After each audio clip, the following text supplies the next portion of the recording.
ክብር ለጌታ ይሁን። መጽሐፍ ቅዱስ የያዛችሁ ሁላችሁም ኢሳይያስ ምዕራፍ 27ን እናወጣለን። መጽሐፍ ቅዱስ የያዛችሁ ኢሳይያስ ምዕራፍ 27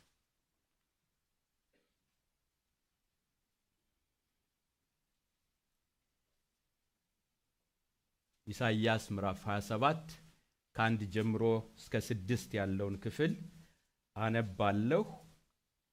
ይሄ ክፍል በጣም ተደጋግሞ በዚህ ስፍራ ላይ እግዚአብሔር ወደ ልባችን ያመጣው በጣም ብዙ ጊዜም እግዚአብሔር በጸሎትም ስፍራ የተናገረን ክፍል ነው። አሁንም በጣም በልቤ እንድናገረውና ሰሞኑን ካለው መንፈስ ጋር አያይዘን እንድንነጋገረው እግዚአብሔር አሁንም እንደ መልእክት ወደኔ አመጥቶታልና ይሄንን ቃል እንሰማለን። ሁላችሁም እናነበውና በእግዚአብሔር ፊት እንጸልያለን። በዚያም ቀን እግዚአብሔር ፈጣኑን እባብ ሌዋታንን ጠማማውንም እባብ ሌዋታንን በጠንካራ በታላቅም በብርቱም ሰይፍ ይቀጣል። በባህርም ውስጥ ያለውን ዘንዶ ይገድላል። በዚያም ቀን ለተወደደው የወይን ቦታ ተቀኙለት። እኔ እግዚአብሔር ጠባቂው ነኝ፣ ሁል ጊዜ አጠጣዋለሁ፣ ማንም እንዳይጎዳው በሌሊትና በቀን እጠብቀዋለሁ፣ አልቆጣም። እሾህና ኩርንችት በእኔ ላይ ምነው በሰልፍ በነበሩ በእነርሱ ላይ ተራምጄ በአንድነት ባቃጠልኳቸው ነበር። ወይም ጉልበቴን ያዝ፣ ከኔ ጋር ሰላም ያድርግ። በሚመጣው ዘመን ያዕቆብ ስር ይሰዳል፣ እስራኤልም ያብባል ይጨበጭብማል፣ በፍሬያቸውም የዓለሙን ፊት ይሞላሉ። ጸልያለን። ሁላችን በጌታ ፊት እንጸልያለን። እንደ አልኳችሁ የሚናገረን እግዚአብሔር ነው። ሁላችንም ልባችንን ለእግዚአብሔር እንከፍታለን። የሚጻፍበት ንጹህ ወረቀት አድርገን ለእግዚአብሔር እናቀርባለን። እግዚአብሔር ቃሉን በልባችን እንዲጽፍልን ማሶኮራዲናስ ኦ ሃሌሉያ። እግዚአብሔርን እናመሰግናለን። የረዳንን እናመሰግናለን። እንድናመልከው የፈቀደልንን እናመሰግናለን። እንድናመልከው የጠራንን እናመሰግናለን። ቃሉን እንድንሰማ ልባችንንና ራሳችንን ወደ ራሱ ያቀረበውን ጌታ እናመሰግናለን። ክብር ለጌታ እንሰጣለን። ክብር ለኢየሱስ ይሁን። ሃሌሉያ። አምላካችንና አባታችን እግዚአብሔር ሆይ ዛሬም አንለምድህም፣ ነገር ግን በመፍራትና በመንቀጥቀጥ በፊትህ እንሆናለን። ዛሬም እግዚአብሔር አምላካችን ሆይ ካንተ ለመስማት እንናፍቃለን። ጌታ አንተ የምትናገረው ሕዝብ እንዴት ምስጉን ነው! አንተ የምትናገረውን የሚሰማ እንዴት ምስጉን ነው! እግዚአብሔር ጆሮአችንን እንድትከፍትልን እለምንሃለሁ። ለራራህላቸው ለጠወለጉት አእምሮአቸውን እንደከፈትክላቸው ያስተውሉ ዘንድ እንዳደረካቸው ማንም የጠወለገ እንዳይኖር በኢየሱስም አእምሮ ይከፈት። እግዚአብሔር የምትናገረውን የሚሰማ በምትናገረው ቃል የሚቆም የሚደሰት የሚፈነጥዝ የሚጸና የሚበረታ ሕዝብ እንድታደርገን ኤራዶናጋስ እግዚአብሔር ሆይ ማንንም እንደምንሰማና እንደምንሰለቸው እንዳንሰለችህ ልትራራልን እለምንሃለሁ። እድል ነውና የተሰጠን ድላችንን በአግባቡ እንድንጠቀመው እግዚአብሔር ሆይ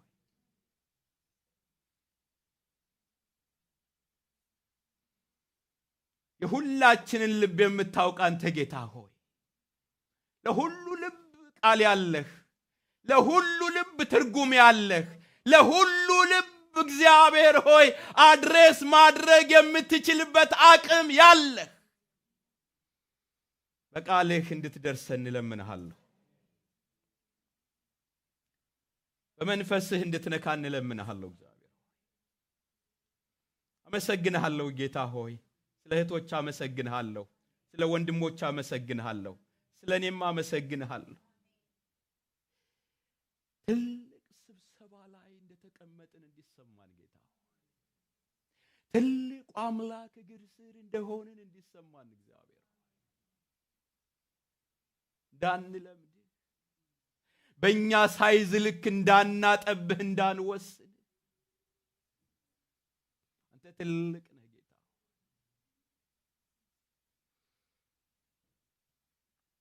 እግዚአብሔር ፊት ማን መቆም ይችላል የተባለልህ እግዚአብሔር በፊትህ እድል ስላገኘን ተመስገን። እግዚአብሔር እረኛችን ሆይ ተባረክ፣ መሪያችን ሆይ ተባረክ፣ አስተማሪያችን ሆይ ተባረክ፣ መጋቢያችን ሆይ ተባረክ።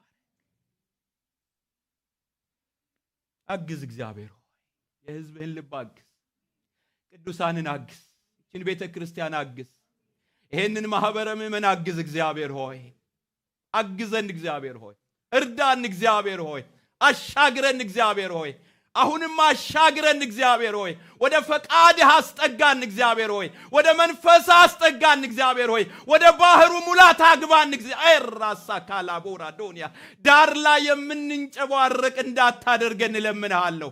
አስገባን፣ እግዚአብሔር ሆይ አስገባን ወደ ሙላትህ።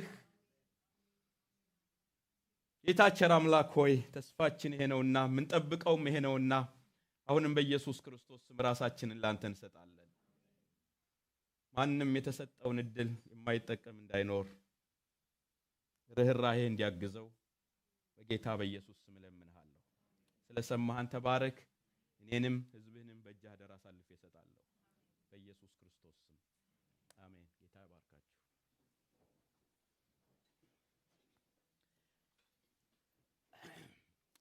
አሁን ያነበብኩላችሁ ክፍል ላይ ኢሳይያስ ምዕራፍ 27 3 ጊዜ የተደገመ አንድ ቃል አለ። አንደኛው ትንሽ ዘወር ያለ ይመስላል፣ ግን ተመሳሳይ ናቸው። ቁጥር 1 ላይ በዛም ቀን ይላል። ቁጥር 2 ላይ ሲጀምር በዛም ቀን ይላል። ቁጥር 6 ላይ በሚመጣው ዘመን ይላል። ይሄ በሚመጣው ዘመን የሚለው ተመሳሳይ ነው ከላይኞቹ ጋር። ሌላው ትርጉም በሚመጡ ቀናት ነው የሚለው፣ በሚመጡ ቀናት ነው የሚለው እና በጣም የሚገርም የእግዚአብሔር ቃል እና መልእክት ያለበት ነው። ይሄ በዚያም ቀን በሚመጣው ዘመን ወይም በሚመጡት ቀናት ተብሎ የተነገረው እግዚአብሔር ለሕዝቡ ቀጠሮ ሲሰጥ ነው የምታዩት። እግዚአብሔር ለሕዝቡ ቀጠሮ ሲሰጥ ነው የምታዩት። አንድ የሚያደርገው ነገር አለ እና እሱን በዛ ቀን አደርገዋለሁ ነው የሚላቸው። በዛ ቀን አደርገዋለሁ። አንድ የማደርገው ነገር አለ፣ የሚሆን ነገር አለ፣ ይሄን ደግሞ የማደርገው በዛ ቀን ይላቸዋል። በዛ ቀን ይላቸዋል። እና ዛሬ የምንነጋገርበት ርዕስ በእግዚአብሔር የተቀጠረ ቀን በሚል ይሆናል። በእግዚአብሔር ምን ያለ ቀን? የተቀጠረ ቀን። የነቢያት መጽሐፍ ወይም ትንቢቶች ዳብል ፐርፐዝ አላቸው። ብዙ ጊዜ ሲጻፉ አንደኛው መልእክታቸው በዛው ባሉበት ዘመን እግዚአብሔር የሚፈጽመው፣ ሁለተኛ ደግሞ በጣም ስካቶሎጂካል በሆነ በመጨረሻው ዘመን እግዚአብሔር ሊያደርገው የሚፈልገው፣ መካከል ላይ ደግሞ ያሉ አንባቢያን ደግሞ በእነርሱም ሕይወት ላይ ሊፈጸሙ የሚችሉ እንደዚህ አይነት ዘርፈ ብዙ መልእክት አላቸው የነቢያት መጽሐፍ። እና ከነዛ አይነት መልእክቶች አንዱ ይሄ መልእክት ነው። እና ብዙዎች እንደሚናገሩት እዚህ ቦታ ላይ የተጠቀመውን ያ ቀን የሚለውን አንዳንዶቹ ማለት ያው በመጽሐፍ ቅዱስ ተማሪዎች እይታ ስካቶሎጂካል የሆነ ልክ ጌታ ኢየሱስ ክርስቶስ ሲመጣ በመጨረሻው ዘመን የሚሆን ፍጻሜ ያለው መልእክት እንደሆነ፣ እንዲሁም ደግሞ እሱ ብቻ አይደለም ቅድም እንዳልኳችሁ በዛውም ዘመን ግን ከፊት ለፊታቸው እግዚአብሔርን እየጠበቁበት ባለ ጉዳይ ላይ እግዚአብሔር ሊያደርገው ያለ ነገር እንዳለ የተናገረው እንደሆነ መጽሐፉን በመመርመር ልታገኙ ትችላላችሁ። ይህ ጊዜ እግዚአብሔር አሁን የተናገረበት ጊዜ በዚያ ቀን፣ አሁንም ደግሞ በዚያ ቀን፣ አሁንም ደግሞ በሚመጣው ቀን ወይም በሚመጡት ቀናት ብሎ የተናገረውን ሲናገር እግዚአብሔር የሚገለጥበትና የሚሰራበት ለየት ያለ ጊዜ እንዳለ ነው የሚናገረው። እዚህ ላችሁ ከሆነ ባለፈው 15 ቀን ከዛ ባለፈው ስንነጋገር በድንገት ላይ ድንገት የሚል ሐሳብ ተነጋግረን ነበር። እዚህ ላችሁ ከሆነ እና የመጀመሪያው ድንገት ጠላት የእግዚአብሔር ሰዎችን ቅዱሳንን የሚያጠቃበት አስደንጋጭ ድንገት ነው ብለን ያ ሲሆን ምን እናድርግ ብለን ባለፈው ሳምንት ላይ በመከራ ቀን ምን እናድርግ በሚል ተነጋግረናል። ይሄኛው አሁን ዛሬ ማነብላችሁ ሁለተኛውን ድንገት፣ የማንን ድንገት? የእግዚአብሔር ድንገት የሚመጣበት ጊዜ ላይ ደግሞ የሚሆነውን ነገር ነው ዛሬ የምንነጋገረው። የእግዚአብሔር ድንገት ሲመጣ፣ እግዚአብሔር ድንገት ወደ ህዝቡ መካከል ሲመጣ እግዚአብሔር የሚያደርገውን እንዳልኳችሁ በዚህ ትንቢት መጽሐፍ ላይ በዚያ ቀን ማን የሚገለጥበት ቀን? እግዚአብሔር የሚገለጥበት ቀን። እዚህ ላችሁ እንደሆነ አንድ በጣም የምናውቀው ሚልክያስ ምዕራፍ 3 ቁጥር 17 ላይ ያለ ቃል አለ። ትዝ ይላችሁ ከሆነ በጣም ብዙ ጊዜ አንብበነዋል በዚህም በዛም መንገድ። እኔ በምሰራበት ቀን የሚል ቃል አለ እዛ ጋር። እነርሱ የኔ ገንዘቦች ይሆናሉ። ይሄ ቀን የመጨረሻው ዘመን ማለቱ አይደለም። እግዚአብሔር በተለየ መንገድ የሚሰራበት ቀን ማለት ነው። እግዚአብሔር በተለየ መንገድ የሚጎበኝበት ቀን ማለት ነው። እግዚአብሔር በተለየ ክብሩ የሚገለጥበት ቀን ማለት ነው። ይሄንን በመጽሐፍ ቅዱስም በተለያዩ ስፍራዎች በዘመናችንም በተለያዩ ጊዜዎች ሲያከናውን እናየዋለን። እና እግዚአብሔር ሁሌ ቀን አለው። አይ ዶንት ኖ ከዚህ በፊት ነግሬያችሁ እንደሆነ አንዴ አዲስ አበባ ገርጂ ሙሉ ወንጌል በነበርኩበት ሰዓት ላይ በጣም ያው ምናልፍበት ፈተና ነበር። ያኔ ስደቱ አለ፣ አገልጋይነት አለ፣ ሙሉ ጊዜ አገልጋይነት ኢትዮጵያ ውስጥ ታውቁታላችሁና በዛ ውስጥ ያለፍ ከጸሎት ቤት ወጥቼ ለመሄድ ከግቢው ስወጣ ከፊት ለፊቴ አንድ ቀን የሚል ጽሑፍ አነበብኩ። በጣም ውስጤ በጣም ዝሎ የነበረ ስለነበር ያ ቃል ቦግ ብሎ ነው ወደ እኔ የመጣው እና ያ አንድ ቀን የሚለው እግዚአብሔር አንድ ቀን ጉብኝት ያደርጋል የሚል መልእክት መጣብኝ። በቃ አንድ ቀን ይጎበኘኛል፣ አንድ ቀን ከዚህ ያወጣኛል፣ አንድ ቀን ይውላችሁ። ከዛ በኋላ ልሳኔ ሁሉ መጣ። በቃ ውስጤ በጣም ተሞላ፣ በኃይል ውስጤ ታደሰ። ገስዋታፈን በሌላ ጊዜ ከዛው ጸሎት ቤት ስወጣ ያችን ለምጄ ለማየት ሲል አረቅ ያለ ነው የሚለው ለካ የምር እኮ ባር ነው እኮ እውነት ነው። እና ለካ እዛ ጋር የተጻፈው አረቅ ያለ ነው። እግዚአብሔር ግን እኔን ሊናገርና ሊፍት አፕ ሊያደርገኝ ስለፈለገ አንድ ቀን ሃሌሉያ እንዲህ መናገርም ስለሚችል እውነትም አንድ ቀን አለው እግዚአብሔር የቀጠረው ቀን አለ። የሚገርማችን የእያንዳንዳችን ቀኖች ይለያያሉ። አንዳንዴ እንደ ህዝብ እግዚአብሔር የቀጠረው ቀን አለ፣ እንደ ቤተሰብ እግዚአብሔር የሚቀጥረው ቀን አለ፣ እንደ ግለሰብ እግዚአብሔር የሚቀጥረው ቀን አለ። ግን አንድ ቀን አለ። በዛ ቀን ይገርማል በጣም። ትዝ ይላችሁ እንደሆነ ሙሴን እግዚአብሔር እያነጋገረው በጣም እያነጋገረው እኮ ነው። በጣም እያነጋገረው መልእክት እየተናገረው ምናምን እያለው በታላቅ ዳመና እመጣልሃለሁ ይለዋል። ይሄው አሁን አለ አይደል እንዴ? ነጋ የለም ለየት ያለ ቀን አለ አለ። የሚገርማችሁ አንድ ቀን አለ። በዚያ ቀን በእግዚአብሔር የተቀጠረ ቀን እና ትዝ ይላችሁ ከሆነ ኤልዛቤጥ እንዲህ አለች። ሉቃስ ምዕራፍ 1 ቁጥር 24 እና 25 ላይ ነቀፌታዬን ከሰው መካከል ያስወግድልኝ ዘንድ አለች። ያው ታውቃላችሁ መካን ነበረች፣ ያገለግላሉ። በጣም የሚገርም አገልግሎት ነው። ያለ ነቀፌታ ናቸው። እሷና ዘካርያስ በሚገርም ሁኔታ ነው ጌታን የሚያገለግሉት። በቅድስና ነው፣ እግዚአብሔር በፍርሃት ነው የሚያገለግሉት።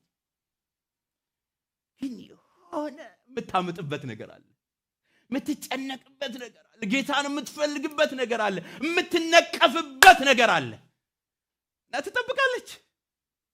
እና በኋላ የሆነ ነገር ሆነ። ሲሆን ምን እንዳለ ታውቃላችሁ? እግዚአብሔር ድንገት በክፍሉ ተራ እያገለገለ ያለ መልአኩ መጥቶ ዘካርያስ ሆይ፣ ሃሌሉያ፣ በቃ ታሪክ ሊለወጥ ነው፣ ቀኑ ደረሰ ብሎ ከተናገረት በኋላ አረገዘች። ዮሐንስን የሚመስል ጀግና ተረገዘ። እና 5 ወሯ ላይ ምን እንዳለች ታውቃላችሁ? ነቀፌታዬን ከሰው መካከል ያስወግድልኝ ዘንድ ጌታ በተመለከተበት ወራት እንዲህ አድርጓል። ጌታ ምን ባለበት? ያቺ ወር የተለየች ነች። ያቺ ቀን የተለየች ነች። ያቺ ቀን ለኤልሳቤጥና ለዘካርያስ የተለየች የእግዚአብሔር ቀን ነች። የተቀጠረች ቀን ነች። አለ እንዲህ አይነት ቀን የሚገርማችሁ አለ ነው የምላችሁ። እስኪ አለ በሉ። ቀን አለን ያልኳችሁ፣ አረቄ አለ አላልኳችሁ? ቀን አለ። አረ ሁሉም ሰው ቀን አለ። ቀን አለ፣ በእውነት ቀን አለ። በእግዚአብሔር የተቀጠረ ቀን አለ። እግዚአብሔር የተቀጠረ ቀን አለ። ዝም ብለን አይደለም። አንዳንዴ ውስጣችን ማንም በማይረዳው መንገድ ምናምጥ ሰዎች ቀን አለ። አይምሰላችሁ። በደንብ ነው ያለው፣ በደንብ ነው ያየነው። አሁንም ገና እናያለን። ቀን አለ። በእግዚአብሔር የተቀጠረ ቀን አለ። ጌታ በተቀጠረው ቀን የዛ አፖይንትድ ታይም በጣም የሚገርማችሁ እንደ ሌላው ጊዜ የማትሆኑበት ተራ ነገር የማይሆንበት በቃ አለ እኮ። እውነት እኮ ነው፣ የሚገርማችሁ ነው። በቃ አለ እኮ እግዚአብሔር ሁሌ ከእናንተ ጋር እኮ ነው፣ አለ እኮ ከኛ ጋር ነው። ግን ያቺ ቀን የተለየች የተለየ ይሄ ቀን አለ። ያንን ነው የሚናገረው እግዚአብሔር። በዚያም ቀን እንዲህ አይነት ቀን እጠብቃለሁ የሚል ሰው እስኪ እጁን ያሳይ። በእውነት አትጠብቁም አይደል? አትጠብቁም። አንዳንዶቻችሁ አትጠብቁም አይደል? ኧረ እኔ በጣም ነው የምጠብቀው አለ። ይሄ ኢየሱስ ሲመጣ የሚሆነውማ የሚሆን ነገር አለ። እሱማ ግን አለ፣ ኢን ቢትዊን አለ። ይመጣል እግዚአብሔር በየነገራችን ታሪክ ሲለወጥ እና በዛ ቀን ምን ይሆናል ብትሉኝ ፈጠን ብዬ 4 ነገሮችን ከዚህ ክፍል አሳያቸዋለሁ። ምንድነው የሚሆነው በዛ ቀን? ምንድነው የሚሆነው? እንዳልኳችሁ በመጨረሻውም ዘመን ይሁን በየግላችንም ይሁን አሁን ባለንበትም ሁኔታ ይሁን እግዚአብሔር ሲመጣ በዛ ቀን ምንድነው የሚሆነው ብላችሁ ብትሉ የመጀመሪያው ነገር የእግዚአብሔር ብርቱ ክንድ በጠላት ላይ ይነሳል። ያ ቀን የሚገርም ነው በጣም። ትዝ ይላችሁ እንደው መዝሙር 18 ላይ በላዬ የቆሙትን ጠላቶችን አዋረድካቸው ይላል። እና ያ ቀን እስኪደርስ ድረስ አንዳንዴ በጭንቅ የምናልፋቸው ጊዜዎች አሉ፣ በመከራ የምናልፋቸው ጊዜዎች አሉ፣ በጣም አንገት በመድፋት የምናልፋቸው ጊዜዎች አሉ። እግዚአብሔር ይመጣና ሪቨርስ ያደርጋል። በላዬ የቆሙትን ከበታች ጣልካቸው። እና ምንድነው የሚሆነው ብላችሁ ብትሉ ቁጥር 1 ላይ እንደዛ ነው የሚለው፣ የእግዚአብሔር ብርቱ ክንድ በጠላት ላይ በበቀል ይነሳል።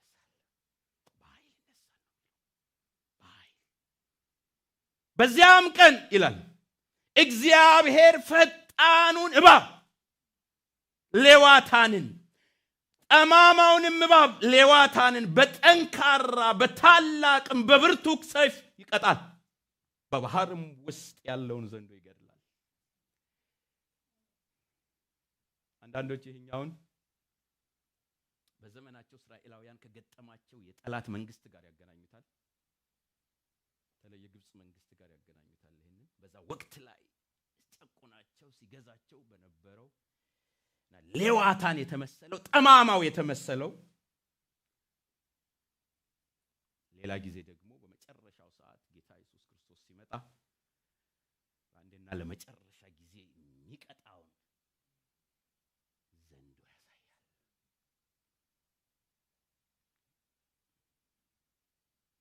እና እግዚአብሔር ሲነሳ አለ የሚገርማችሁ በጣም የሚገርማችሁ አለ እንዲህ አይነት ነገር በጣም የሚገርመው ይሄ የተሽሎኮለኮ ይላል ሌላው ትርጉም ላይ ጠማማ የተሽሎኮለኮ ግን የህዝቡን ልብ የሚያርድ የሚበላ የሚነድፍ ተናዳፊ የተወሰነ ጊዜ ዝም ይባላል ማለት ነው ትላላችሁ። አንዳንዴ ከናናውያን መካከል እግዚአብሔር ሲያስገባቸው ሰልፍ ይማሩ ዘንድ አንዳንድ እንደሾ የሚወጓቸውን አስቀረላቸው ይላል። ማለት ጠራርጎ ማስወገድ ሲገባው ግን ህዝቡ ሰልፍ ይማር ዘንድ እነዚህን አስቀረ፣ ከናናውያንን አስቀረ፣ ኢያቡሳውያንን አስቀረ ይላል። ምን ይማሩ ዘንድ? እነሱ ተዋግተው እየተናነቁ እምነታቸውንና ሰልፍ እንዲሰለጥኑ። አንዳንዴ እንደዛ ይሆናል። ግን ቀን አለ በማያዳግም ቅጣት አንተን ወደ ላይ ጠላትን ከግርበታች የሚቀጠቅጥበት ቀን አለ። ይሄ እውነት ነው። የሰላምም አምላክ ፈጥኖ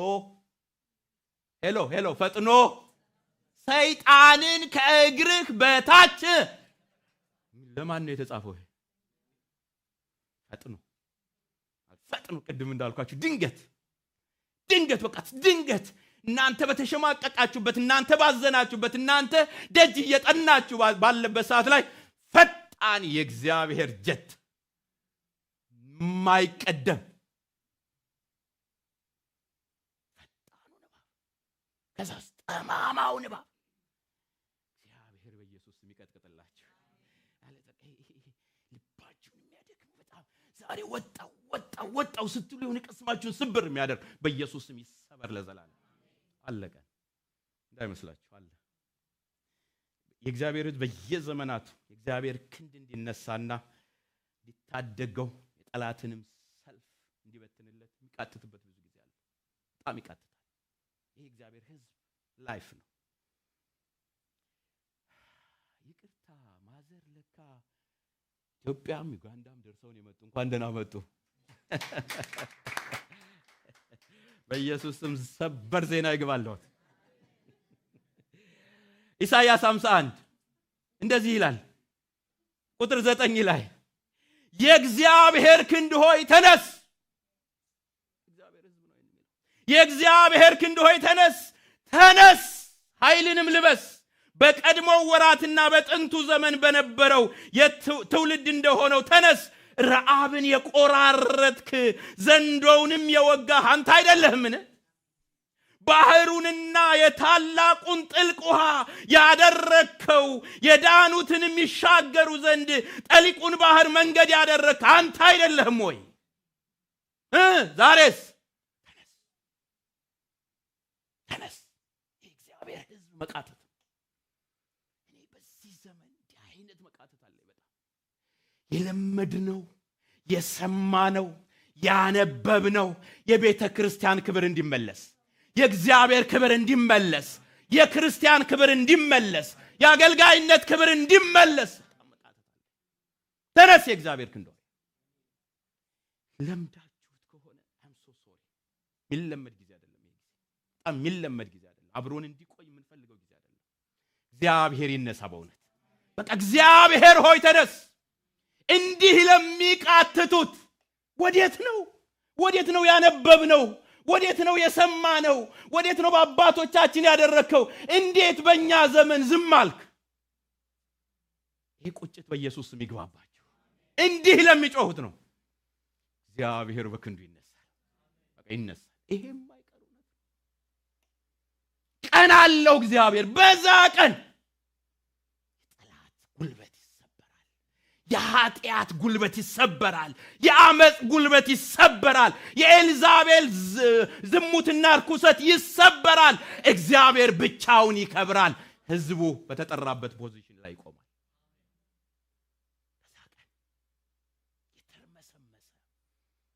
ሕዝቡን የሚያውክ የተርመሰመሰ የሕዝቡን ቅስም የሚሰብር የተርመሰመሰ የጠላት ሥራ የሚያከናውን በጌታ በኢየሱስ ስም ይሰበር። ማን ከን ይነሳ? ሲነሳ ነው እንደዛ የሚሆነው። ሲነሳ በዚያ ቀን እንዲህ ነው የሚሆነው። በዚያ ቀን እንዲህ ነው የማደርገው ነው የሚለው እግዚአብሔር። በቀጠርኩት ቀን እንዲህ አደርጋለሁ። ነፃ ወጥተናል፣ ግን ደግሞ ነፃ አልወጣንም። ነፃ ወጥተናል እኮ እውነት እኮ ነው። ነፃ ወጥተናል። እግዚአብሔር ይባረክ። ነፃ ወጥተናል በጣም። ግን ደግሞ የሚተበትቡን ብዙ አሉ። የሚይዙን የሚታገሉን ብዙ አሉ። በኢየሱስ ስም ጥሰህ እንድትወጣ ያ ቀን ዛሬ ይሆን። ያ ቀን የክብር ቀን፣ የጉብኝት ቀን፣ የእግዚአብሔር ጣት በጠላት ራስ ላይ የምትቆምበት ቀን በሙላት አንድ ቀን ይፈጸማል። አይቀርም። ኢየሱስ ሲመጣ በሙላት ዛሬስ የእግዚአብሔር ቤት በተራሮች ላይ ከፍ ስትል፣ የእግዚአብሔር ቤት በተራሮች ራስ ላይ ስትቆም እንደ ክርስቲያን እኔ መቼም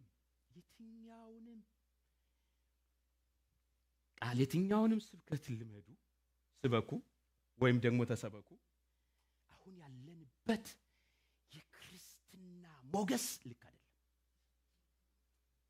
ምንም በሉኝ፣ አሁን ያለሁበት የፓስተርነት ሞገስ ልክ አይደለም። እግዚአብሔር ወደ ልኩ ከፍ ያድርገን። የሚስበንን ይሄ የሚጎትተንን እግዚአብሔር ከበታቻችን አዋርዶ ያን ከፍ ያደርጋል። እሱ ቅናት አለ፣ በጣም እሱ ቅናት አለ። ለዛ ቀን ደግሞ ቀጠሮ አለ። ከእግዚአብሔር ዘንድ ቃል አለኝ። ቀጠሮ አለ። አንድ ቀን በጓዳዬ፣ አንድ ቀን በቤቴ፣ አንድ ቀን በአደባባዬ፣ አንድ ቀን በዚህ ቦታ ላይ የእግዚአብሔር ጉብኝት ባልጠበቅነው መንገድ ይመጣል። አይቀርም። ይሄ እውነት ነው የምነግራችሁ። አይቀርም። ያቀን እስኪሆን ትግሉ ብዙ ነው። ምጡ ብዙ ነው። ምናልፋቸው ነገሮች አሉ። ግን እህቴ ወንድሜ ጠብቂ። የእግዚአብሔር የተቀጠረ ቀን አለ። ኢየሱስ ከመምጣቱ በፊት በመጨረሻው ዘመን ባጀታችንን ሳንጠቀም አንሄድም። ባጀት አለን። የተለቀቀልን ባጀት እኮ አለ እኮ። በመጨረሻው ዘመን እኮ የተባለ ባጀት አለ። ይሄ የኢሳይያስ መልእክት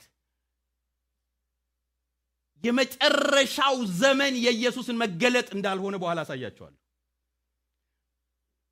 አሁን እኔና እናንተ ባለንበት በጣም የሚሰራ እግዚአብሔር ሊገለጥ የሚወድ አምላክ እንደሆነ አሳያቸዋለሁ። መዝሙር 68 ቁጥር 1 ላይ እንዲህ ይላል፣ እግዚአብሔር ይነሳ። ማን ይነሳ? እንግዲህ አስቡት። እግዚአብሔር ተኝቶ ያውቃል ወይ? ዛይላችሁም እንዲህ ባለፈው ስንነጋገር እግዚአብሔር አይተኛም አያንቀላፋም አይደል ያለው? ከሥራ የሚያቆምበት ጊዜ አለ ወይ? እግዚአብሔር በሥራ ላይ ነው አይደል? ግን ተመልከቱት እዚህ ጋር እግዚአብሔር ምን ይበል? ቅድምን ሲጸልዩ የነበሩት የእግዚአብሔር ክንድ ሆይ ምንድነው? እንዴት ነው የምታስታርቁት? በእኛ ማለታቸው ነው። በዚህ ዘመን ማለታቸው ነው። በጉዳያችን ማለታቸው ነው። በእኔ ማለታቸው ነው። በእኛ ተራ ማለታቸው ነው። በእኛ ጉዳይ ማለታቸው ነው። እና እግዚአብሔር ይነሳ፣ ጠላቶቹም ኧረ በሉት እባካችሁ። ምክንያቱም ሁለቱ አብረው መቆም አይችሉም።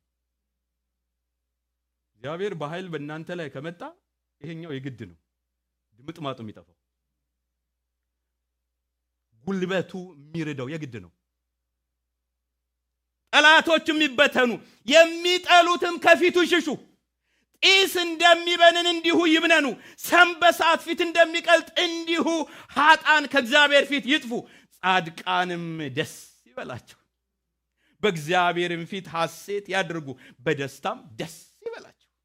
በኢየሱስ ሙሉ ደስታ ይሆንላችሁ።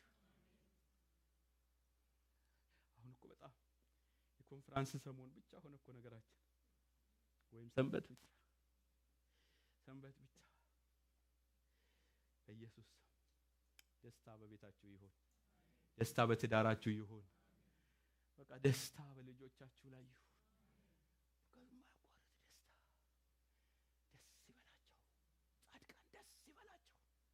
ማን ሲነሳ? እግዚአብሔር ሲነሳ። ማን ሲበተን? ቅራቅንቦው ሲበተን። እግዚአብሔር ለዘላለም ይገስጸው። እግዚአብሔር ክንድህ ብርቱ ክንድህ በጠላት ላይ ይነሳል። በዚያ ቀን እግዚአብሔር በቀጠረው ቀን የሚያደርገው እሱ ብቻ አይደለም። ቶሎ ልበልላችሁ። ሁለተኛው በዛ ቀን ምንድነው የሚሆነው? በዛ ቀን የእግዚአብሔር መልካምነት በህዝቡ ላይ ይገለጣል። እግዚአብሔር መልካምነት በህዝቡ ላይ ይገለጣል። በጣም ነው የሚገርመው። እግዚአብሔር ይባረክ። የስ ታውቃላችሁ አይደል? ካፊያ ዝናብና ዶፍ ዝናብ ይለያያሉ። ልዩነት አላቸው አይደል? ሁለቱም ግን ዝናብ ልትሏቸው ትችላላችሁ። ካፊያ ዝናብ ጠብ ጠብ ጠብ ጠብ ትላለች። ዶፍ ዝናብ ኃይለኛ ዝናብ የሚያረሰርስ የእግዚአብሔር መልካምነት እኮ አለኛ ጋር። እግዚአብሔር ይባረክ። እሱ መልካም ባይሆንና መልካምነቱ ባያገኘን እዚህ መቆም አንችልም፣ እዚህ መቀመጥ አንችልም። ግን ከዚህ ያለፈ መልካምነት አለ ነው የሚለው። አለ፣ ከዚህ ያለፈ ጉብኝት አለ፣ ከዚህ ያለፈ የእግዚአብሔር ክብር አለ። ኧረ በጌታ በኢየሱስም በማን ይሁን ያንን ክብር የለካችሁት ማለት በቃ እና ከዛ በቃ እረክታችሁ ቁጭ አላችሁት። በጣም አለ። ይኸውላችሁ ቁጥር 2 ላንብበው። በዚያም ቀን ይላል። ቀጠሮ እኮ ነው የሚሰጣችሁ። ተመልከቱኛ። በዚያም ቀን ለተወደደው የወይን ቦታ ተቀኙለት። ሃሌሉያ! የተወደደ የወይን ቦታ ተቀኙለት። እኔ እግዚአብሔር ጠባቂው ነኝ፣ ሁሉ ጊዜ አጠጣዋለሁ።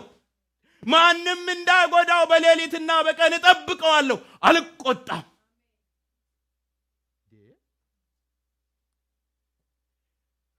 እግዚአብሔር ጥበቃ የለም እንዳሁን?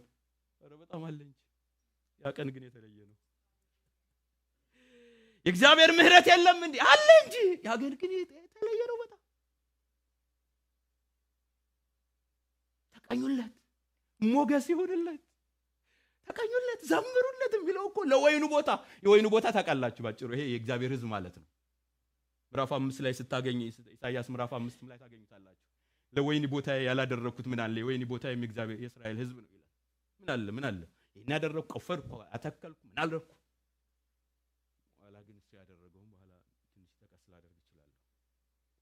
ያ ቀን በዛ ቀን ይላል እግዚአብሔር። በዛ ቀን እህቴ በኢየሱስ ስም ልብሽ ይነሳ። በቃ ወንድሜ ልብሽ ይነሳ። የሆነ ቀጠሮ አለ። ይኸውላችሁ አንዳንድ ጊዜ እኮ ሁሌ የምታገኙትን ሰው አንዳንድ በቀጠሮ ነው የምታገኙት።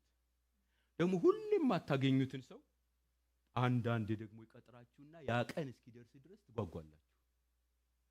በቃ በደንብ ከናንተ ጋር ጊዜ እንዲኖረው የፈለጋችሁት። በተለይ ደግሞ በጣም ትልቅ ሰው ከሆነማ ያ ቀን እንቅልፍም አይወስዳችሁ። ቀጠሮ ነው። ቀጠሮ አለ። የተቀጠረ ቀን አለ እህቴ፣ በጣም የተቀጠረ ቀን አለ። በዚያም ቀን ለተወደደው ውድ ለሆነው የወይን ቦታ ለሕዝቤ ቅኔ ተቀኙለት። ያ ቀን ለሱ የሞገስ ቀን ነው፣ የክብር ቀን ነው፣ የዝማሬ ቀን ነው፣ የዜማ ቀን ነው።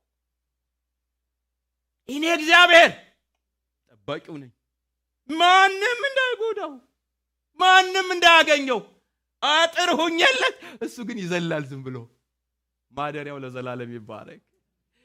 ልዩ ጥበቃ፣ ልዩ ክብር፣ ልዩ ሞገስ። እህቴ በኢየሱስ ክርስቶስ ስም ዓይንሽ ይከፈት፣ ወንድሜ ዓይንሽ ይከፈት። እግዚአብሔር የቀጠረው ቀን አለ። ልዩ የእግዚአብሔር ክብርና መልካምነት የሚገለጥበት ቀን አለ። ያ ድንገት እግዚአብሔር በመካከላችን፣ እግዚአብሔር በቤታችን፣ እግዚአብሔር በጩኸታችን መካከል እንደ ዘካርያስና ኤልሳቤጥ ድንገት ከተፍ ሲል ታሪክ ይለወጣል። ምህረቱን አገነነላት ይባላል። ምህረቱን አገነነለት ይባላል። ያ ቀን እግዚአብሔር መልካምነት፣ የእግዚአብሔር ሞገስ፣ የእግዚአብሔር ምህረት፣ የእግዚአብሔር ክብር በሕዝቡ ላይ ይሆናል። መልካሙ የወይን ቦታ ታውቃላችሁ። መልካምነቱ በምን እንደሚመዘን ታውቃላችሁ? የተዘራበትን የሚያበቅል ማለት ነው። ይሄ የተወደደ የወይን ቦታ ማለት አንዱ መገለጫው የወይን ቦታው የተወደደ የሚያደርገው መልካም የሚያደርገው የተዘራበትን የሚያበቅል መልካም እርሻ። ምንድነው ያልኩት? የተወደደው ቦታ እንዲህ ነው መለያው። የተወደደው ቦታ መለያው እንዲህ ነው። የተዘራበትን የሚያበቅል መልካም የወይን ቦታ። እግዚአብሔር ሕዝቡን በወይን ቦታ ያውም ደግሞ በተወደደ የወይን ቦታ ሲገልጥ ይሄ ነው። እንደተኮተኮተ፣ እንደታረሰ፣ ድንጋዩ እንደተለቀመለት፣ አረሙ እንደተለቀመለት እርሻ መልካም ዘር ተዘርቶ መልካም የሚያፈራ ያ የተወደደ እርሻ ይባላል። ያ የተወደደ የወይን ቦታ ይባላል። እግዚአብሔር የተዘራብንን ንጹህ ዘር መልሰን የምናበቅል ያድርገን። ያ ነው የተወደደ የወይን ቦታ ማለት። አንዳንዴ እሱ ላይ በጣም ውስጥ የሚያለቅሰው ነገር አለ። የሚዘራብን ሌላ፣ የሚበቅልብን ግን ሌላ። ዕብራውያን ምዕራፍ 6 ቁጥር 7 እና 8 እንዲህ ይላል፣ ብዙ ጊዜ በእርሷ ላይ የሚወርደውን ዝናብ የምትጠጣ መሬት፣ ብዙ ጊዜ በእርሷ ላይ የሚወርደውን ዝናብ የምትጠጣ መሬት፣ ለሚያርሷትም ደግሞ የምትጠቅምን አትክልት የምታበቅል ከእግዚአብሔር በረከትን ታገኛለች። ይድገመው። በጣም እንጃ አንዳንዴ ምን እንደነካን ምን ሆነን ነው እላለሁ። ከዘሩ ነው እንዳትሉ፣ ዘሩ ንጹህ ነው በጣም።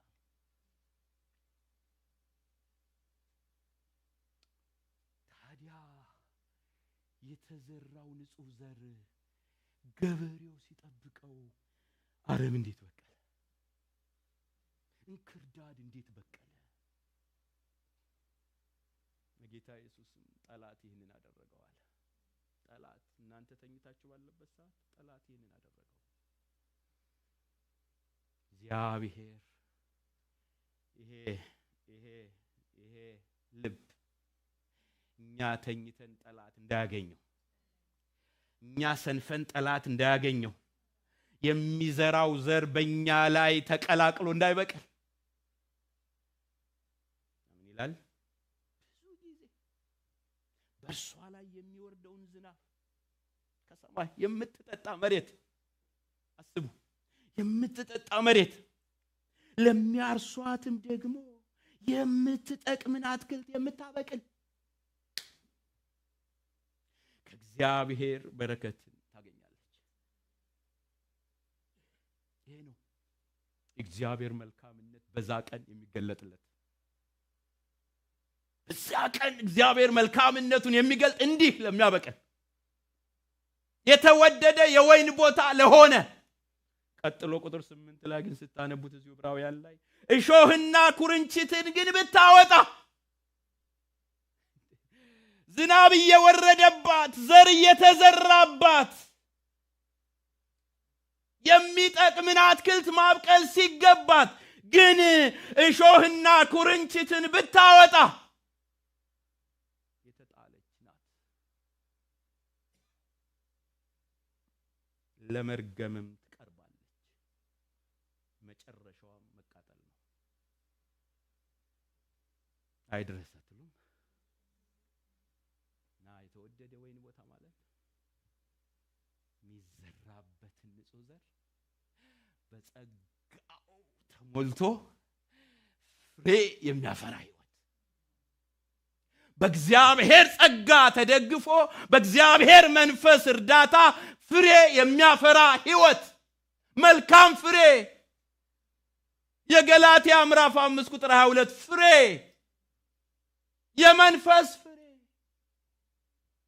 ቃሉን የሚመስል ፍሬ፣ ስንዴ ተዘርቶበት እሾህ የሚያበቅል ያልሆነ ፍሬ። ይሄ ነው እግዚአብሔር መልካምነት።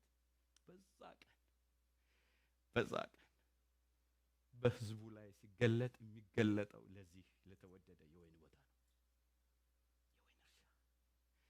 የወይን እርሻ። እስኪ ቼክ አድርጊና ልብሽ ምን ይመስላል? ልብህ ምን ይመስላል? የተዘራብህን ንጹሑን ዘር፣ የምታነበውን፣ የምትሰበከውን፣ የምትሰብከውን፣ የሚነገረውን ቅዱሱን የእግዚአብሔር ቃል የሚያበቅል ጌታ ሆይ ይህንን ልብ ጠብቅ በሉት። እስኪ በሉት እስኪ ጌታ ሆይ ሌላ ዘር እንዳያበቅል የእግዚአብሔር መልካምነት በሕዝቡ ላይ ይገለጣል። ሶስተኛው በጣም የሚገርመው በዛ ቀን ከእግዚአብሔር ጋር ለመስማማት የመጨረሻ እድል ነው የሚሆነው። ያ ቀን ከእግዚአብሔር ጋር ለመስማማት የመጨረሻ እድል የተሰጠበት ቀን ነው።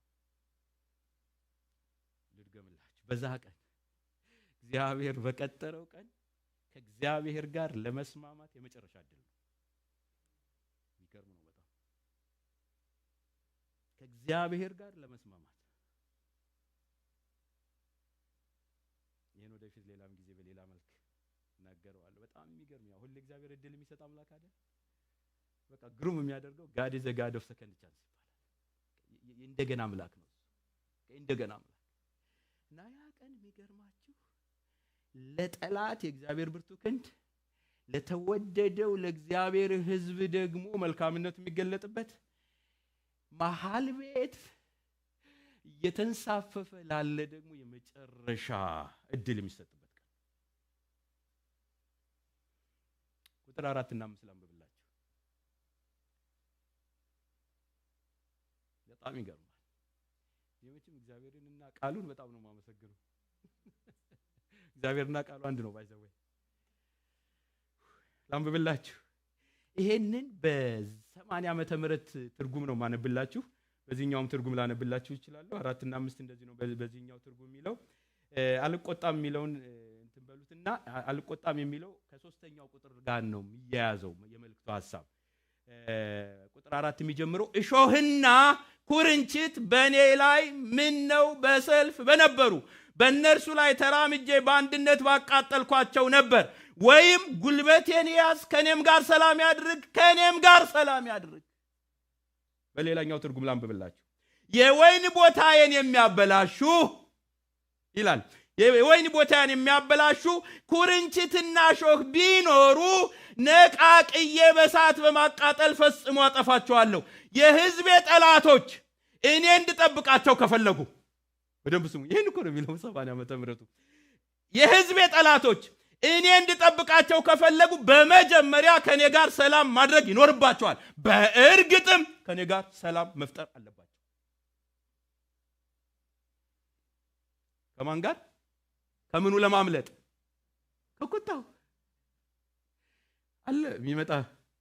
ከዛ ለማምለጥ ግን ያ ቀን ደግሞ እድል ይሰጣል። በጣም ምን የሚሉ እነዚህ የተሽሎኮሎኩ የሕዝቤ ጠላቶች በወይን ቦታዬን የሚያበላሹ፣ እርሻዬን የሚያበላሹ፣ እሾህና ኩርንችት የሚያበቅሉ እነርሱ በመጀመሪያ እኔ እንድጠብቃቸው ከፈለጉ፣ ይገርማል እኮ እኔ እንድጠብቃቸው ከፈለጉ፣ ማምለጥ ከፈለጉ፣ መትረፍ ከፈለጉ፣ ሃሌሉያ እድል እኮ ነው። ከፈለጉ አሁንም እድል አለ እያለ ነው። መቼ? ያ ቀን ከፈለጉ በመጀመሪያ ከኔ ጋር ሰላም ማድረግ ይኖርባቸዋል። ከማን ጋር ይስማሙ? ነው የሚለው እኮ። ከኔ ጋር ይስማሙ መጀመሪያ ከማገልገል በፊት በመጀመሪያ ከኔ ጋር ሰላም ያድርግ። በእርግጥም ይላል ይደግመዋል። ከኔ ጋር ሰላም መፍጠር አለባቸው። እሱና እሱ ብቻ ነው ማምለጫው። ያቀን ከእግዚአብሔር ጋር ለመስማማት የመጨረሻ እድል ይሰጣል። ዋው እህቴ እድል ነው በጣም። ወይኑ ተበላሽቶ ከሆነ እድል አለሽ። እርሻው ተበላሽቶ ከሆነ እድል አለህ። የወይኑን እርሻ ለማጽዳት አሁን እድል አለ። ኧረ ጌታ ሆይ እድል አለ በሉ እስኪ።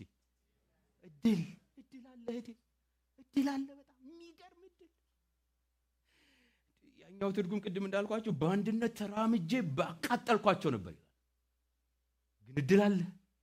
ከማቃጠሌ በፊት ግን እድል አለ። ከኔ ጋር ምን ያድርግ? ሰላም ያድርግ። ይስማማ፣ ወደኔ ይምጣ፣ ወደኔ ያትርፍ፣ ወደኔ ራሱን። ተምችና ኩብኩባ በበላው ዘመን ፋንታ እባርካቸዋለሁ ያለ ጌታ የካሳ ዘመን አለው። በጣም የሚገርመው የካሳ ዘመን አለው። በቃ ማለት እንደገና እድል የሚሰጥ አምላክ። ትዝ ይላችሁ እንደሆነ ማቴዎስ ምዕራፍ 3 ላይ መጥምቁ ዮሐንስ እየሰበከ ሲመጣ የተናገረው ፈሪሳውያንን ነው ያገኘው። መጀመሪያ ሰዱቃውያንንና ሲናገር ወደሱ ሲመጡ አይቶ እናንተ የፉኝት ልጆች አላቸው። በጣም ከባድ ንግግር። ከሚመጣው ቁጣ እንድትሸሹ ማን አመለከታችሁ? የሚገርም ነው። በጣም አመጣጣችሁ የሚገርም ነው። የታወቃችሁት ግን ሪኳየርመንት አለው ለማምለጥ ሪኳየርመንት አለው። ግን በጣም ጥሩ አመጣጥ መጣችኋል። እናንተ የፉኝት ልጆች ጥሩ አመጣጥ መጣችኋል። ለመስማት መምጣታችሁ፣ ለመስማት መቅረባችሁ ጥሩ አመጣጥ መጣችኋል። ግን ከሚመጣው ቁጣ ለመሸሽ ከፈለጋችሁ ለንስሐ የሚገባ ፍሬ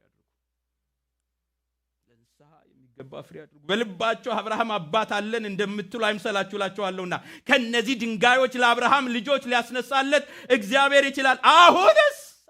አሁንስ ምሳር በዛፎች ስር ተቀምጧል። እንግዲህ መልካም ፍሬ የማያደርግ ዛፍ ሁሉ ይቆረጣል፣ ወደ እሳትም ይጣላል። ጥሩ ነው፣ በጣም ጥሩ ነው የመጣችሁት አመጣጣችሁ። ግን ለንስሐ ፍሬ ይጠበቃል፣ መስማማት ይጠበቃል። ሰምታችሁ መሄድ ብቻ አይደለም። እኔን እዚህ ልታዳምቁ መምጣታችሁ አይደለም፣ ማፍራት ይጠበቅባችኋል። የምን የንስሐ ፍሬ ካልሆነ አሁንስ ያቀነዋ መጥቷል። ሊመጣ ነው እኮ መሲሁ እኮ መጥቷል። ኢየሱስ እኮ መጥቷል። የእግዚአብሔር በግ እኮ መጥቷል። አሁንስ ምሳር በምኑ ስር ተቀምጧል? እና መቁረጥ ከመጀመሩ በፊት ግን እድል አለ።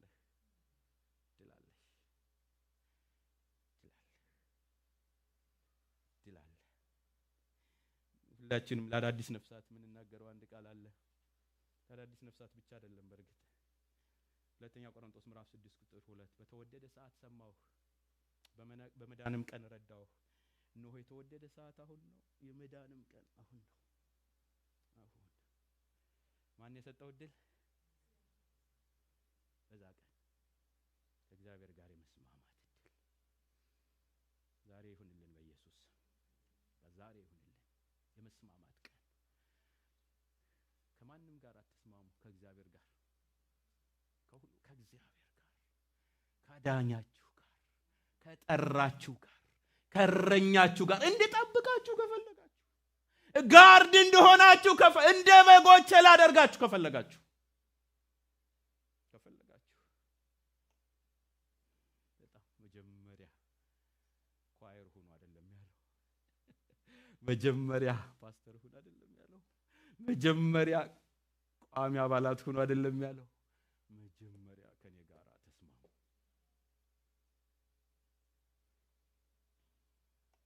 መስማማት ይሁንልን በዛ ቀን። የተሰጠን ቀን እድል የመጨረሻው እዚያ ቀን በጣም የሚገርመው የእግዚአብሔር ሕዝብ በጽናት በክብርና በፍሬ የሚገለጥበት ቀን ይሆናል።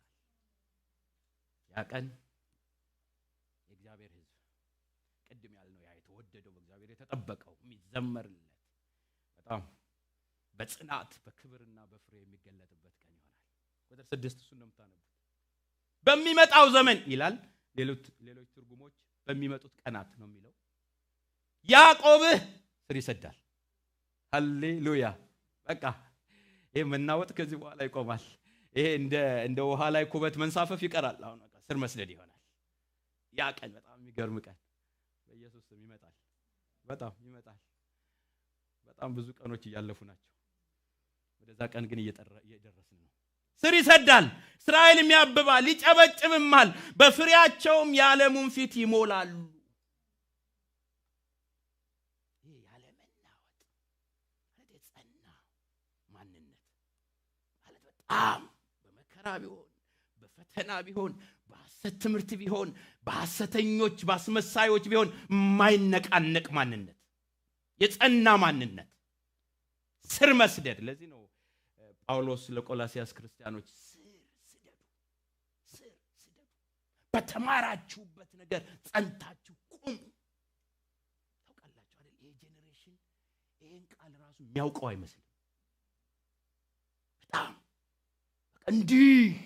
እንዲህ ይላል። በትምህርት ነፋስ ይሄኛው መጣ ያኛው መጣ፣ በጣም አለ ስትሉት የማታገኙበት በኢየሱስም ስር መስደድ። ያቀን ስር መስደድ፣ የመቆም የመጽናት የሚያመልኩትን አምላክ አውቆ በሚመጣ ፈተና የማይናወጥ ማንነት ቢውልድ አፕ የተደረገበት ማንነት። ዋው እንዴት ደስ ይላል! ያንን ይዘን ኢየሱስ ሲመጣ በቃ በፊቱ ነው የምንቆመው። በቃ አለቀ። ያለ መናወጥ በክብርና በሞገስ በፍሬ መገለጥ ማለት በፍሬ ምንድነው የሚለው እዚህ ጋር? ያብባል፣ ይጨበጭብማል። ይሄ ይጨበጭብማል የሚለው ይሄ ያፈራል ማለት ነው። ያፈራል፣ በቃ ፍሬ በፍሬ ይሆናል ማለት ነው። ይጨበጭብማል፣ ያጨበጭብማል እንዳይመስላችሁ። አንዳንዶች እንደዛ ነው የሚመስላችሁ። በተለይ አሜሪካ ብዙ የቆያችሁ ፍሬ በፍሬ ይሆናል ማለት ነው። ፍሬ በፍሬ ጨበጨበ ሲባል እንደዛ ነው። ሰምታችሁ ታጣቁም አንዳንዶቻችሁ። በሉ ዛሬ ስሙት። ልሳን ከሆነ ተተረጎመላችሁ። ጨበጨብማል፣ በቃ ፍሬያማ ይሆናል። በቃ ዝርግግ ያለ ፍሬ ማለት ነው። ደስ አይላችሁ? አንድ ብርቱካን ስታዩ የሆነ በቃ ዝርግግ ያለ እንዲህ ይሆናል። እግዚአብሔር አይቷችሁ የክርስቶስን መልክ የሚመስል ፍሬ በህይወታችሁ በአገልግሎታችሁ በመካከላችሁ እነሱ እኮ የሚያስብል ፍሬ በኢየሱስም እነዚህ ምናምንቴ የጋረዱን ሁሉ ገለባዎች ተጠርገው በፍሬ ይሙላን እግዚአብሔር። ፍሬ የክርስትና ፍሬ፣ የትዳር ፍሬ፣ የአገልጋይነት ፍሬ።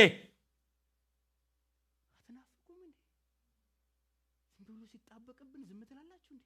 ገለባው ሁሉ እየመጣ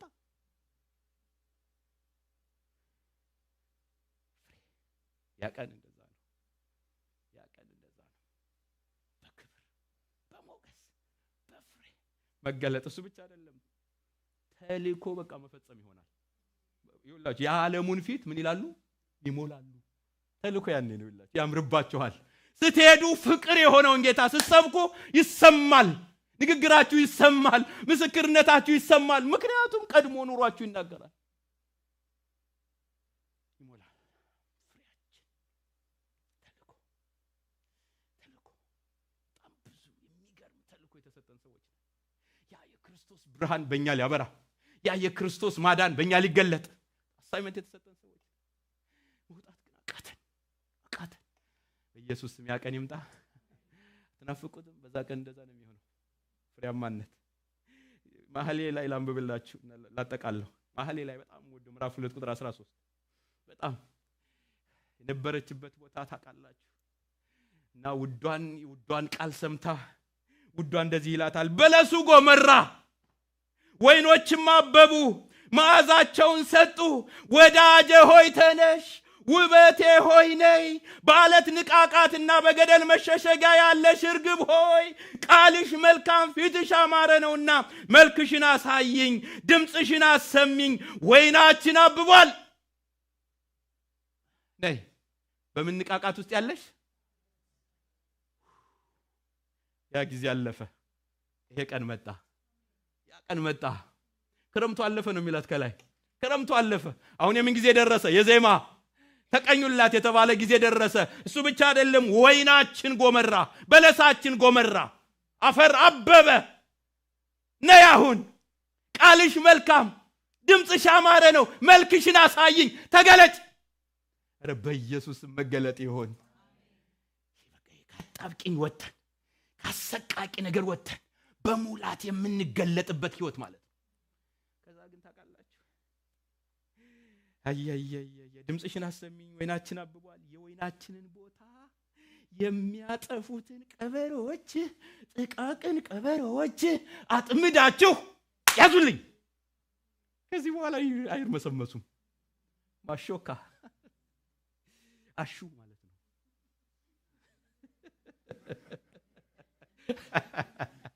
ኦ ሃሌሉያ! ያዙልኝ፣ ያዙልኝ። ምኖች ጥቃቅን ቀበሮች ከዚህ በኋላ እንዲያጠፉ አልፈቅድላቸው። ለቋቸዋል እስካሁን። ያ ቀን ግን መጣ። ያዙልኝ፣ ያዙልኝ። ወይናችን ከዚህ በኋላ አይጠፋም። ሳይ ፍሬው ከዚህ በኋላ አይበላም። ታያላችሁ አይደል? በጣም ያፈራና እዚህ እንደውም እዚህ ከተማ ጠይቄያለሁ ብዙዎች ጓሮቻችሁ ላይ ለምንድን ነው ይባል አሉ። የሚበሉ አሉ እነዚህ ምናምን እየተርመሰመሱ የሚበሉ አሉና ብዙ የጓሮ አትክልት ማብቀል አልቻልንም አይደል? እንዴ አይደለም የምታደርጉት? የሚበሉ አሉ። እግዚአብሔር ያዝላችሁ። እኔ የምለው ይሄንን ነው። ያዝልን። በቤቱ እየተርመሰመሱ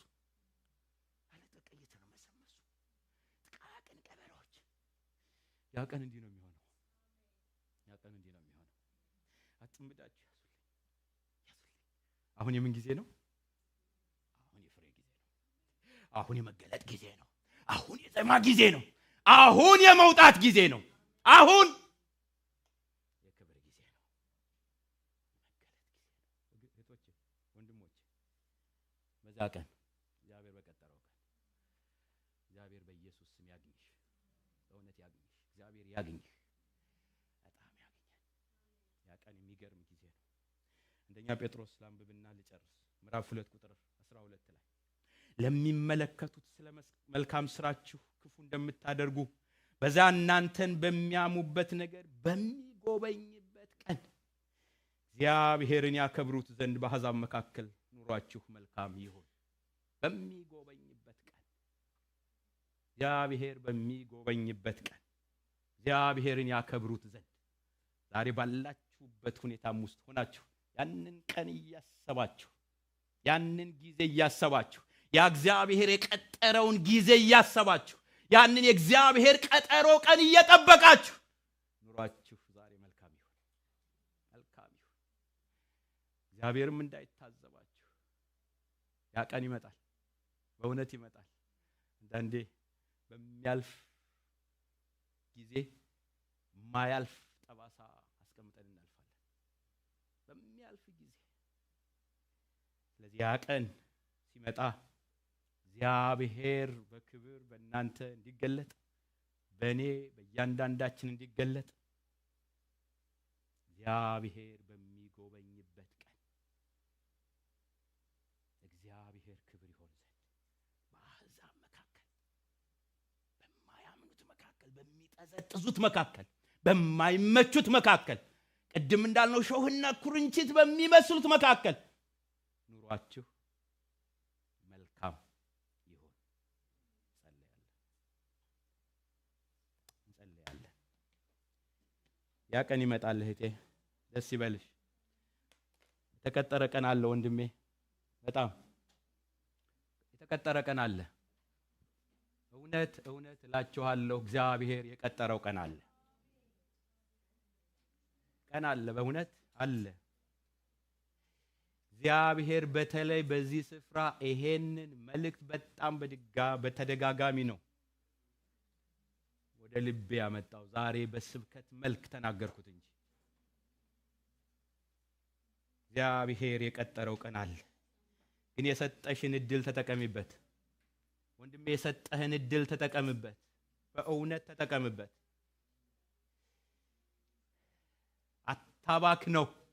አታባክኙ። ኦ ጌታ ሆይ እንድትረዳን እንለምንሃለን፣ እንድታግዘን እንለምንሃለን። እኔ እድሌን መጠቀም እፈልጋለሁ፣ እንዲጸለይልኝ እፈልጋለሁ የሚል ሰው ካለ እድል እሰጣለሁ። እኔም እድል እሰጣለሁ፣ እንድጠቀምበት እፈልጋለሁ። ከጌታ ጋር መስማማት እፈልጋለሁ።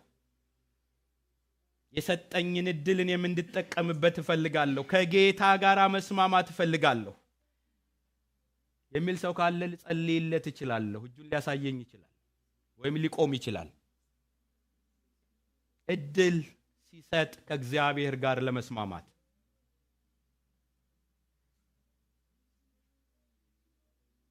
እኔም ከእግዚአብሔር ጋር በተሰጠኝ እድል መስማማት እፈልጋለሁ። ያ ቀን ለኔ ይህ ቀን እንዲሆን እፈልጋለሁ የሚል ሰው